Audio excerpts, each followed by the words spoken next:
22 फरवरी को हिंदी का paper start है 2024 का। सही बच्चे कंफ्यूज है कि हिंदी में तैयारी तो पूरी नहीं है, तो मैं बताने वाला हूँ बैक बेंचर्स वाली तैयारी किस तरीके से करना है, जिसमें कि आपको 70 में 60 नंबर लेके किस तरीके से आना है। देखो यूपी बोर्ड में 22 फरवरी हिंदी एग्जाम है, ठीक है, हिंदी का पहला एग्जाम है। सही बच्चे कंफ्यूज है कि हिंदी का एग्जाम किस तरीके से दे जिसमें आराम से मेरे 70 में 70 नंबर आ जाए।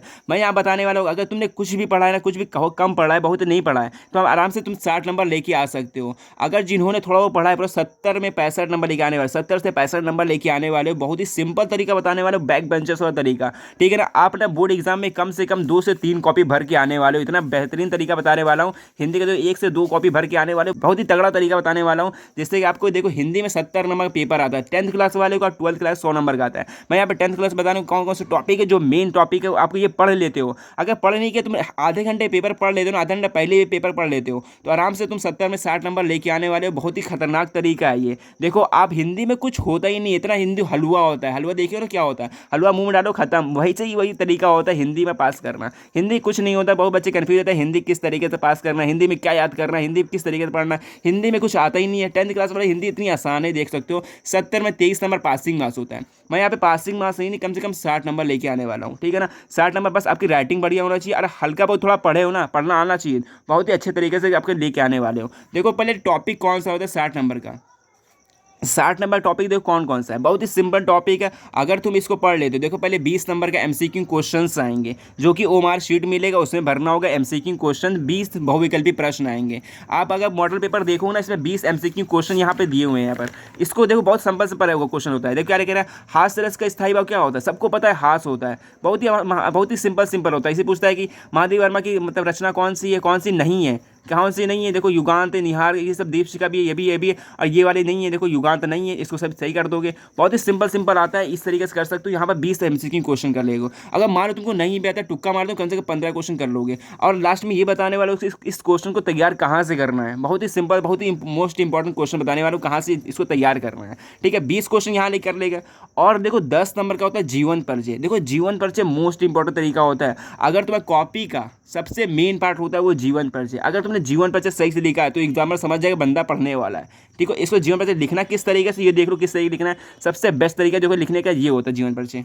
और फिर जीवन परिचय लिखने का सबसे बेस्ट तरीका ये होता है, देखो इस तरीके से जीवन परिचय लिखोगे। पहले जो प्रश्न होता है संख्या रहेगी, और यहाँ पर डालना जीवन परिचय, और इस तरीके से देना। देखो जीवन परिचय में कुछ नहीं होता है। आपको देखो जीवन परिचय याद करना है, देखो क्या याद कर लो, उनका जन्म याद कर लो, पिता का नाम याद कर लो, और स्थान याद कर लो, और मृत्यु याद कर लो। बस याद करो, बीच में कुछ भी बना के लपेट के चले आओ। बस तुम यहाँ पे सही सही लिखना है। आपके एग्जाम में 5 नंबर यहाँ से दे देगा। दो दो जीवन परिचय आते हैं 5-5 नंबर के। आपको यहाँ से पूरा 10 नंबर करने पड़ेंगे। ठीक है ना, 10 नंबर हो जाएगा। और इनकी रचना याद कर लेना, कुछ भी नहीं होता जीवन परिचय। आराम से बस लिखने का तरीका बढ़िया होना चाहिए। अगर तुमने लिख लिया अच्छे से ना, मैं कह रहा हूँ यहाँ से आराम से आपको पूरा 5 नंबर आपको मिलने वाले हैं। और 5 नंबर एक और आएगा, वो लिख देना।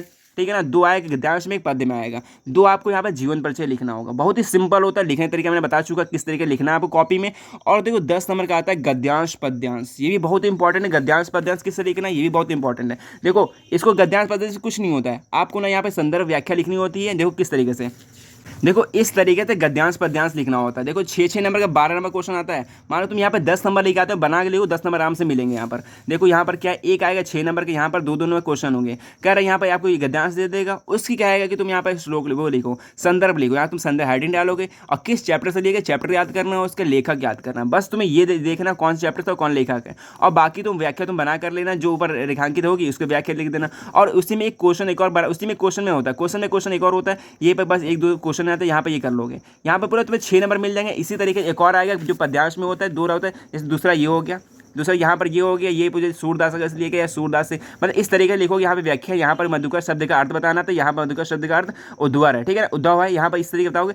12 नंबर यहाँ से पूरे मिल गए। अगर तुम 12 में 10 नंबर लेके आते हो ना, राइटिंग बढ़िया रहेगी, तो यहाँ से पूरा नंबर लेके आने वाले हो। और देखो तीसरा जो मेन तरीका जो है ना, ये है संस्कृत में अनुवाद।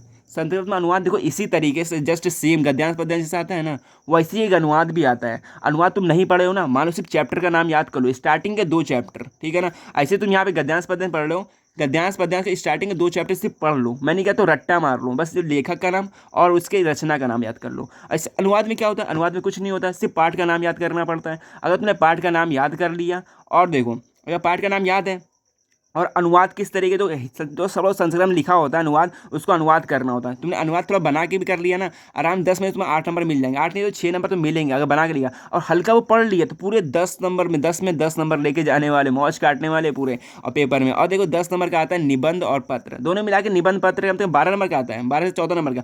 पर मैं यहाँ बता रहा हूँ 10 नंबर का, ठीक है ना। निबंध आप बचपन से पढ़ते आ रहे हो, पर्यावरण पे आ सकता है, या फिर पत्र आ सकता है, छुट्टी उट्टी पे किसी पे आ सकता है। और एक आता है श्लोक याद कर लेना, ठीक है, श्लोक, ठीक।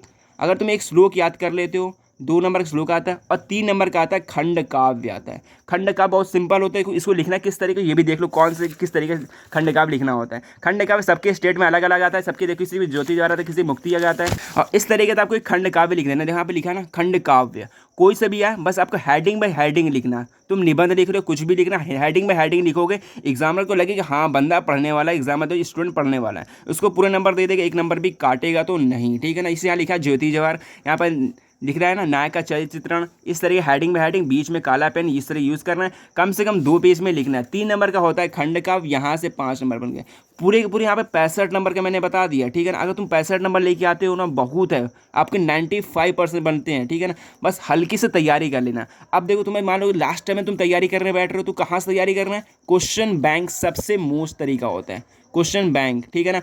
आपको एक मॉडल पेपर लगाना पड़ेगा, 2024 का या 23 का मॉडल पेपर लगा लो, ठीक है। इसकी प्रैक्टिस आपको कॉपी में करनी पड़ेगी, बोर्ड की कॉपी आती है, इसको इसमें प्रैक्टिस करनी पड़ेगी। अगर तुमने 1 साल के मॉडल पेपर तुमने प्रैक्टिस कर लिया, किस तरीके से 3 घंटे अंदर लिखा जाता है, अगर तुमने 3 घंटे का पेपर सॉल्व कर लिया, और क्वेश्चन बैंक से 3 जो पीछे मॉडल पेपर होते हैं, मॉडल पेपर 3 होते हैं, अगर तुमने उसको लगा लिया, तुम पूरे आराम से 70 में 65 नंबर लेके आने वाले, 60 नंबर लेके आने वाले, बिल्कुल भी नंबर कटने वाला नहीं है। बस तुम्हारा लिखने का तरीका बढ़िया होना चाहिए, इस तरीके से बढ़िया बढ़िया साफ साफ लिखना, तो पूरे नंबर आपको मिलेंगे, ठीक है। तो फिर 22 तारीख को तो अच्छे से पेपर दे के आओ, बेस्ट ऑफ लक, और अच्छी तैयारी और अच्छे से कर लो, ठीक है। जितना टाइम बचा है बिल्कुल लग जाओ पढ़ने में, कुछ भी टाइम वेस्ट मत करो। तो मिलते हैं नेक्स्ट वीडियो में, अगर चैनल पर नए हो तो चैनल को सब्सक्राइब कर लेना। मिलते हैं नेक्स्ट वीडियो में।